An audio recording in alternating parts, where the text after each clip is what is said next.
In this video, I'll show you how to remove the WhatsApp button from your Facebook page step by step.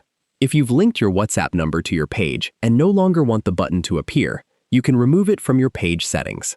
First, open the Facebook app and sign into the account that manages your Facebook page. Switch to your page, then tap the Edit Page or Settings option, depending on your app version. Next, open Linked Accounts, WhatsApp, or Business Tools.